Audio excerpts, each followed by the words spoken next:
Hi and welcome to another Grumpy video.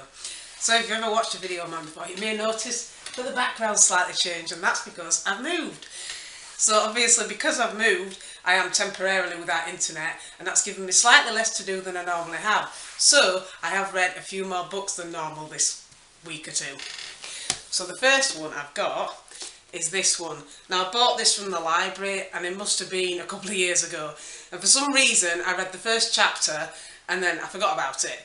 So I don't know anything about this author. This book is called Bookmarked for Death and it's by Lorna Barrett, and apparently it's a Booktown mystery, which apparently means that there is other books in the series, but I've never heard of the series before when I got it, so I basically knew nothing about this series. But it looked interesting enough, obviously, for me to pick it up in the library and buy it.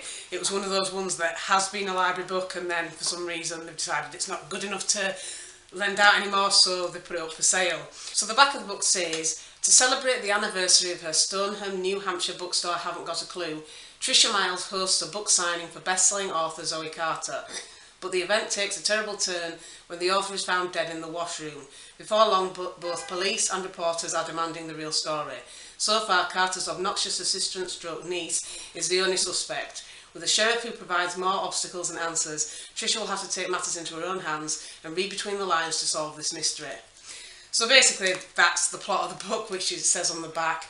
And it was just a basic murder mystery story. And it was quite interesting. I mean, I probably would read other books in the series if I saw them, but I wouldn't go out of my way to find them. But it was an okay way to pass the time for a few hours. So the next book I read was by MC Beaton, and it's a Hamish Macbeth mystery, and it's called The Death of a Dustman. Now this one is basically by the same author who writes Agatha Raisin, which is a series that I do really enjoy. I wouldn't say that I enjoyed this series as much, but this was basically a police detective story where you had to solve who murdered the dustman and why. And as I read through this book, it became quite obvious why people want to murder him, because he was horrible. So he kind of deserved it. Maybe I shouldn't say that, but he did. But anyway, I'll read the back of the book. It says, they're still called dustmen in Britain, not garbage collectors or sanitation engineers, but dustmen. In Loch Dub, I don't know if I pronounced that right, in Scotland, the dustman is a drunk named Fergus MacLeod, who lives in a run-down cottage and abuses his family. Fergus's lot in life seems to improve with the arrival of Frida Fleming, an environmentalist recently elected to Strathbane Council, who intends to green Loch Dub. Setting up an elaborate recycling centre, the politically ambitious councilwoman doubles Fergus's salary as the new environmental officer. The developing plan worries Constable Hamish Macbeth. The astute lawman knows that power corrupts and the machinations of the overbearing Frida and Fergus will come to no good. Well, that was true because somebody murdered him. But it does turn out through the book, when you find out all the things that he's done, apart from being really bad-mouthed and unpleasant and beating his wife just for fun, that he also deserved it because he was up to a lot of other stuff. I won't spoil the plot if you want to read it. And I will say that I don't mind this series that much, but I've only read a couple of them. But I definitely prefer the Agatha Raisin series, and I don't really know why. It's just, that's how it is. But yeah, it's definitely worth reading if you like murder mysteries. So the next two books I read were by V.C. Andrews. One's called Broken Flower and one's called Scattered Leaves. And this is basically the first book and the second book. I'm not sure if this was just a two-part series or if there's going to be more of them. I mean, they were written quite a while ago, but I haven't bothered to look it up. I got these from a bank, I think. They were doing some sort of charity sale on books, and I just picked a few out that I thought might be interesting. Now, I did read Virginia Andrews a few years ago, well, many years ago, and I quite liked the books, but as I've read more and more of them, the plots are kind of similar all the time. There's a very heavy basis of incest in them, which is a bit weird, but these ones weren't really incestuous exactly, although there was sort of like a slight suggestion of it. But it's basically about this girl, and she's only 7, and she's going through precocious puberty. Now, she doesn't really understand what that means, but she has it explained to her by several people, sometimes not really accurately. And it kind of follows her story and a lot of other things that go on with her within her family. You know, all her family basically die or disappear or become ill or have accidents. It's kind of standard Virginia Andrews stuff if you've ever read any of her books before. So she ends up being bounced from place to place to place to live at with different people, different members of her family, people she's never even met. She finds out that people that she's related to aren't related to her in the way she thought they were, which again, if you've ever read Virginia Andrews, you know that's pretty much standard.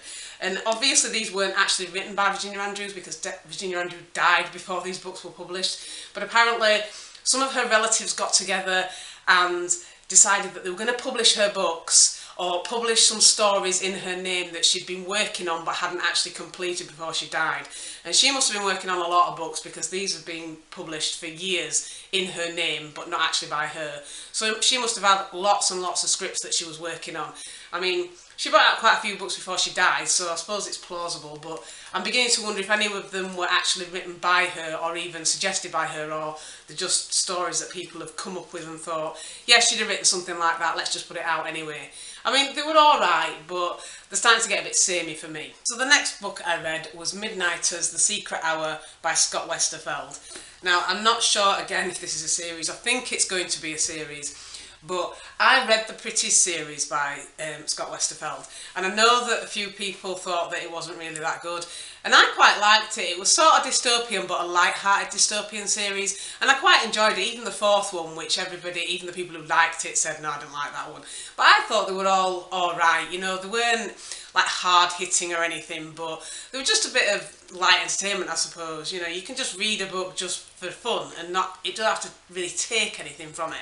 So I quite enjoyed this series anyway, and I quite enjoyed this one too. This is about a group of children who are living in this town, and basically when it turns midnight there's an extra hour for them, and that hour is slightly different to what a regular hour would be, and there's lots of, let's say, creatures who live in this secret hour, and it's sort of their refuge from humanity, and they've been pushed further and further back until they've only got this hour left, which only a select few people can live in. Now these creatures identify one of the children as being a danger to them and basically target her, and then because they target her she has to defend herself and finds out what her secret power is that was the cause of them wanting to defend themselves in the first place. Now you've got to think, if they hadn't targeted her in the first place, would she even have bothered to try and defend herself? And these creatures have the ability to kind of shape shift, but most of the time they resemble snakes, which in this book they call slithers, and they sound revolting, and that was kind of a bit bleh to me. So probably I would have enjoyed the book more if they'd all been like fluffy kittens, but unfortunately they weren't. So I would say I sort of enjoyed it, and I did finish it, and I probably would read more books in the series if there are some, I don't actually know. But it wasn't a sort of mind-blowing book, it was just okay. I definitely preferred the Pretty series to this one, I'll say that. So the last book I read was The Knife of Never Letting Go by Patrick Ness. Now this is another book that I have had for quite a while now. I've probably had it for at least a year, and it's one of those that I've picked up. I think I picked it up from a charity shop, and I didn't even know what it was about. I just thought it looked like it would be a dystopian, and I thought, oh, I'll get it just because it's here. And I wasn't sure whether I would like it, and it sounded a bit weird, and I wasn't sure. And I've got to say that I should have read this sooner, because I really enjoyed this book. Out of all the books that I have read over the past week or so, this was the one that I really could not put down.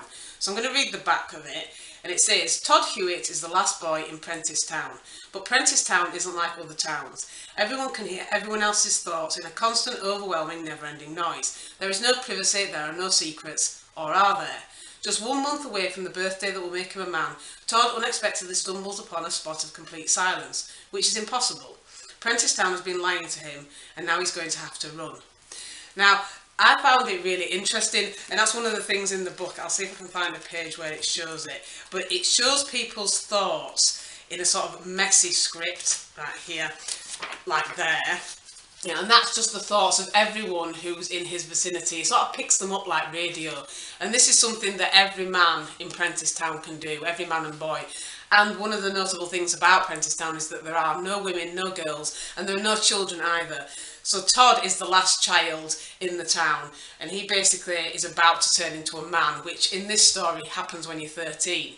Now he is, he's innocent of what the truth about Prentice Town is, so obviously there's going to be a twist. There's always a twist, isn't there, in books like this? But he's basically been lied to his whole life, and he thinks that the germ that caused him to be able to hear other people's thoughts was something that killed all the women in the town. This turns out not to be true. I won't tell you what the truth is. You can probably work it out.